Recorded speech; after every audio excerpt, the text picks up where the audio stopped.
हातिम ताई का वाक़या। हातिम ताई कोई अफसानवी कहानी का किरदार नहीं बल्कि हकीकी तारीखी शख्सियत है जो 6ठी सदी ईस्वी में यमन के तय कबीले का सरदार था। हातिम का पूरा नाम हातिम बिन अब्दुल्ला बिन साद इब्न इज़म अल-ताई था। हातिम की मां निहायत ही दौलतमंद और सखी खातून थी जिनकी वफात के बाद हातिम के भाइयों ने इसका माल रोक लिया और हातिम पर बेशुमार जुल्म ढाए। हातिम को सखावत विरासत में मिली थी। यही वजह थी कि वो जवान होकर निहायत ही सखी शख्स साबित हुआ। हातिम ने सखावत में इस कदर मुबालगा किया कि जब वो बचपन में दादा के पास रहा करता था उस वक्त वो अपना खाना लेकर बाहर निकल जाता। अगर कोई मिल जाता तो साथ मिलकर खा लेता, वरना खाना न खाता था। यूं हातिम पूरे अरब में मशहूर हुआ और उसकी सखावत के चर्चे आम हो गए। कुछ लोगों ने हातिम की सखावत के बहुत से किस्से गढ़ लिए, लेकिन इसके बावजूद हातिम की सच्ची हकायत इसकी सखी शख्सियत की दलील है। अरब में जबल समरा की चोटी पर वाक़े एक मकाम था जहां हातिम रात के वक्त आग जलाया करता था ताकि इलाके से गुजरने वालों को रास्ते की रहनुमाई हासिल हो सके। इस मकाम को आज हातिम ताई का आतिशदान कहते हैं। ये इलाका आज भी आसार कदीमा की हैसियत रखता है। इब्न अराबी के मुताबिक हातिम हर मैदान में कामयाब था, खा वो जंग हो, मुकाबला हो, खेल हो या सखावत हो।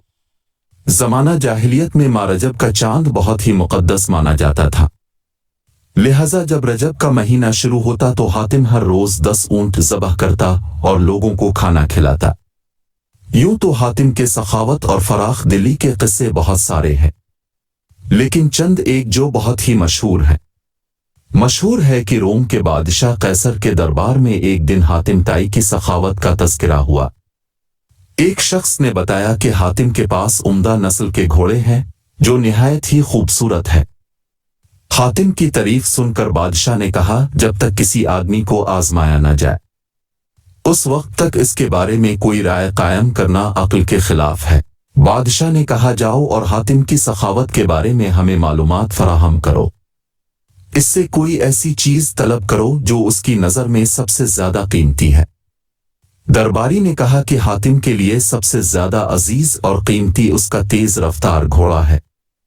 लिहाजा बादशाह ने यह हुक्म दिया कि हातिम से इसका घोड़ा मांगो और मेरे पास लेकर आओ। लिहाजा वजीर के दरबारी कई मंजिलें तय करते हुए रात के वक्त हातिम ताई के घर पहुंचे। जब वो वहां पहुंचे तो मूसलाधार बारिश हो रही थी। ऐसे खराब मौसम में घर से निकलना निहायत ही मुश्किल था। लिहाजा मेहमानों के खाने का इंतजाम करने के लिए हातिम ने अपने घोड़े को ही ज़बह कर दिया और दस्तरखान पर लजीज भुना हुआ गोश्त पेश किया। सुबह के वक्त जब बारिश थमी तो उन वजीरों ने कहा कि हमारे बादशाह के सामने आपके घोड़े की बहुत तारीफ की गई है। बादशाह चाहता है कि आप अपना घोड़ा बादशाह की खिदमत में बतौर नजराना पेश कर दें। वजीर की बात सुनकर हातिम निहायत ही अफसोस के साथ कहने लगा कि वो घोड़ा तो मैंने आपको रात में खुला दिया। वजीर ने कहा, हमारे बादशाह के सामने आपके घोड़े की बहुत तारीफ की गई थी। ये बात अगर बादशाह सुनेगा तो वो आपकी सखावत का भी कायल हो जाएगा। सन 578 ईस्वी में हातिम की वफात हुई। हातिम की वफात के बाद इसका बेटा अदी तय कबीले का हाकिम बना। वो 9 हिजरी में मुसलमान हुए। इनके इस्लाम लाने का वाक़या बहुत ही मशहूर है। अदी अपने कौम के सरदार थे। कौम पैदावार और माल व गनीमत का चौथाई हिस्सा उनके नजर किया करती थी।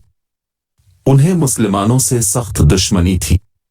वो ईसाई थे और इस्लाम को ईसाइयत का रकीब समझते थे। सरदार होने की वजह से नबी सल्लल्लाहु अलैहि वसल्लम का इक़्तिदार उनकी आंखों में खटकता था।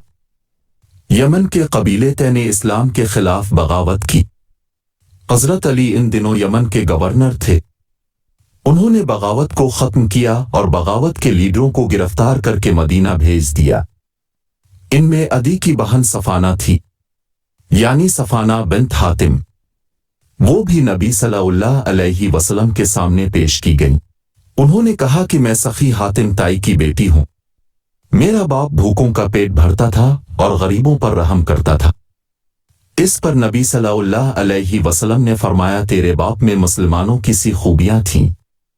اگر تیرا باپ مسلمان ہوتا تو یقیناً ہم اس پر رحم کا معاملہ ہی فرماتے۔ اس لڑکی کو رہا کر دو کیونکہ اس کا باپ اعلیٰ اخلاق کا مالک تھا اور اللہ اعلیٰ اخلاق کو پسند فرماتا ہے۔ لہذا نبی صلی اللہ علیہ وسلم کے اس احسن سلوک سے متاثر ہو کر عدی اور ان کی بہن صفانہ نے بعد میں اسلام قبول کر لیا۔